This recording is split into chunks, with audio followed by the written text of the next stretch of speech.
I think one word you could describe him with is absolute class.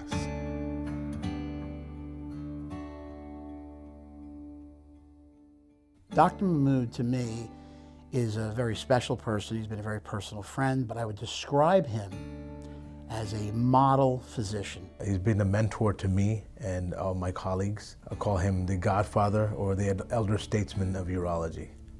You know, this is my 44th year in practice, and I still get up every morning and I'm excited to go to work. And I think it's just a blessing that we are so fortunate as physicians that we were guided into this profession. He is an advocate for all his patients, and he is always keeping himself well read and abreast of the newest developments in our specialty and in medicine. He sets an example for all doctors to behave in a certain manner, and I think that would be his most significant contribution to me. My father was a doctor, and when I was a child, I used to make house calls with him. So we would make house calls, my father would see the patients, and then they'll serve us tea and pastries. And I said, wow, this is a great profession. It was a no-brainer. One thing they may not know that when it comes to his grandchildren, his granddaughter, he's a softie. There's many things that I could add, but I think things that would be most important is he's a proud husband, father, grandfather, friend, physician, and he enjoys playing golf and tennis. And don't be surprised at his extremely competitive nature in all of these areas. My wife was an occupational therapist. We actually met at Bronx Veterans Hospital. I was a first-year surgical intern, and she was an occupational therapy intern. She's from New Hampshire. We met in the hospital and fell in love, and we decided to get married. And we had 2 children. My daughter, Sarah, is a very successful child psychologist in Philadelphia. We have 1 little granddaughter, Juliet, who's just turned 9. My son, Jaffer, who was valedictorian Tom's River North 1996 and was a pre-med, decided to go into show business. And he is now a producing director on Young Sheldon, which is a hit comedy on CBS. Hi, Jaffer Mahmood here. Allison Clemente reached out and asked if I'd make a video saying why I think my dad deserves this award. I think there are some obvious reasons, like his attention to detail, his warm bedside manner, his stunning good looks. But for me, what I think it really comes down to is his genuine passion for medicine. This is a man who cannot wait to get to work in the morning. He sat me down when I was 8 years old and told me that he'd rather me live paycheck to paycheck doing something I love versus making a ton of money doing something I hate. Of course, the coda to that sentence was, I hope you love being a doctor. But for an immigrant father to tell his only son to follow his passion, that's unique, and that's what sets him apart to win awards like this one. Congrats, Dad.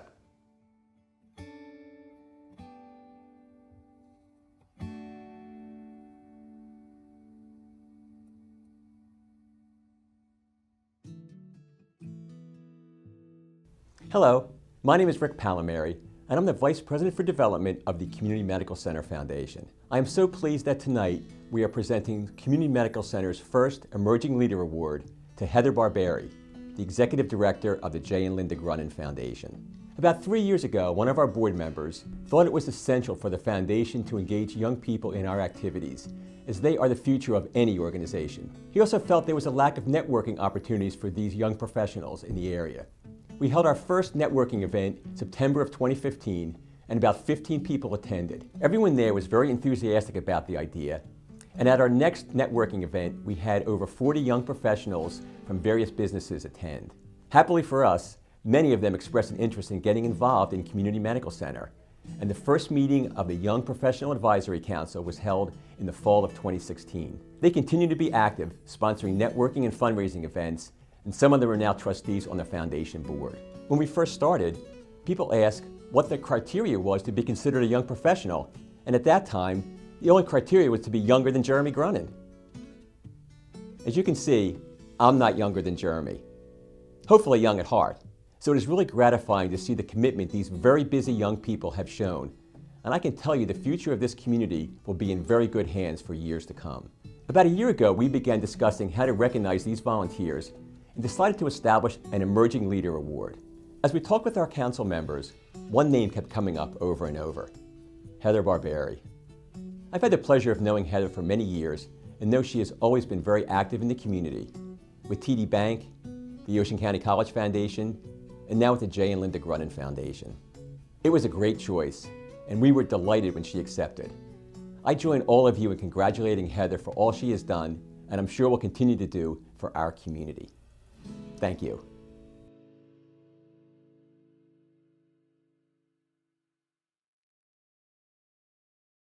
Heather is a pleaser, and she will at all costs do whatever she can to make people happy.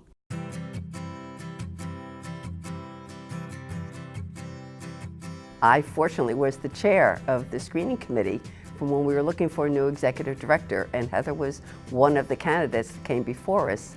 And I will tell you, she was immediately, I could see the looks on all the faces of everybody that was sitting on the screening committee, that we knew we had the right candidate in Heather Barberi. People will forget what you say, people will forget what you do, but people will never ever forget how they made you feel. And every time I think of that quote, I think about Heather. And what she's taught me is, she's kind of taught me to see better in people and to not always be so cynical, because she is just really, really positive. And I think that, again, I think that just rubs off on people and it translates. I think that's just classic Heather, always looking out for the community and the kids and just taking that special interest of adding her own personal touch to things.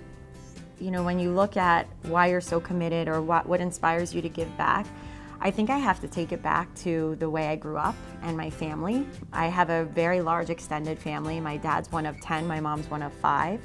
And everything growing up was about family and supporting one another. It was never about material things. It was really about helping each other through good times and bad times. And I see the community almost like my family. She is great with her family. She's like super aunt. They love her to pieces and she loves them equally. She's very caring, and she goes out of her way to do everything she can for people. I think it's about helping your family. It's about helping your neighbors. It's about doing whatever you can to try to make the community that you live in or that you work in a better place for everyone. Not for you, for everybody that's in that community. Just from the time she walked in that door and we were having that screening committee, I knew she was a leader. I knew she was someone that was going to go far. She was also a person of integrity.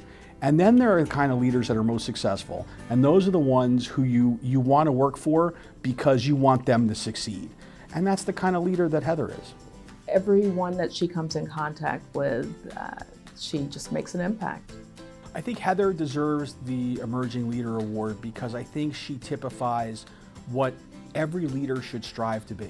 The emerging part has kind of moved pretty quickly. I think she's already a well-founded pillar of the community as it is. I think it's so important for young professionals to get involved. And I feel like at some point, and maybe it's when you're in your 20s, there's this feeling like I can't write the big check or I can't volunteer, 10 hours a week.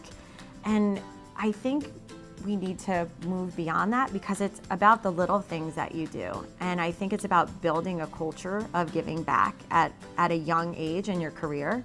And there's so much need.